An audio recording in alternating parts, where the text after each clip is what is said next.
नमस्कार, मैं मेघा सिंह स्वागत करती हूं आपका न्यूज़ 18 के डिजिटल प्लेटफॉर्म पर। पाकिस्तान के सेना प्रमुख फील्ड मार्शल आसिम मुनीर एक बार फिर झूठे दावे करते और पाकिस्तानी सेना को लेकर कसीदे पढ़ते हुए भी नजर आ रहे हैं।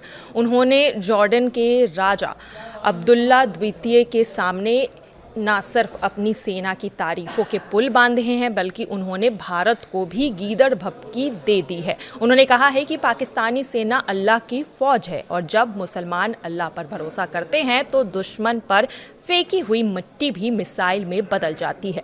उन्होंने कहा है कि अगर फिर से किसी ने पाकिस्तान पर युद्ध थोपा तो उसका करारा जवाब दिया जाएगा। पाकिस्तानी अखबार दैनिक जंग की रिपोर्ट में भी उनके अनुसार भी ये लिखा गया है कि रविवार को जॉर्डन के किंग अब्दुल्ला द्वितीय के सामने आयोजित एक लंच के दौरान आसिम मुनीर ने भारत के साथ मई में हुए 4 दिवसीय संघर्ष का भी जिक्र किया।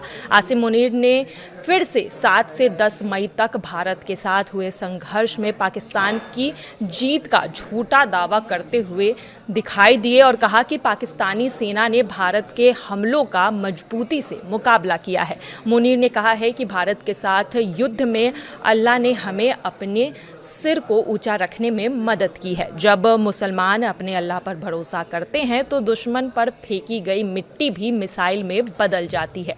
पाक सेना प्रमुख ने आगे ये भी कहा कि हम अल्लाह के अनुसार जो वो आदेश देते हैं अपने कर्तव्यों का पालन करते हैं। अल्लाह की मदद से ही पाकिस्तान ने अपने दुश्मन का मुकाबला किया है। पाकिस्तान की सेना अल्लाह की फ़ौज है। हमारे जो सैनिक है वो अल्लाह के नाम पर ही दुश्मन से लड़ते हैं। आसिम मुनीर ने जॉर्डन के साथ रक्षा संबंधों को मजबूत करने के लिए अपनी प्रतिबद्धता भी जताई है। उन्होंने सैन्य सहयोग बढ़ाने और शांतिपूर्ण क्षेत्र के आपसी दृष्टिकोण को संयुक्त रूप से साकार करने के लिए पाकिस्तानी की ओर से सभी कदम उठाने का भी भरोसा दिया है। और जॉर्डन किंग अब्दुल्ला द्वितीय अपने प्रतिनिधिमंडल के साथ 2 दिन के लिए पाकिस्तान के दौरे पर आए थे। उनके दौरे का मकसद दोनों देशों के रक्षा सहयोगों को बढ़ाना था, लेकिन यहाँ भी आसिम मुनीर एक बार फिर से अपने झूठे जीत के कसीदे पढ़ते हुए दिखाई दिए और साथ ही भारत को एक बार फिर से उन्होंने गीदड़ भभकी दे डाली है। फिलहाल की खबरों में आज के लिए बस इतना ही। बाकी की तमाम खबरों के लिए देखते रहिए न्यूज़ 18 का डिजिटल प्लेटफॉर्म। धन्यवाद।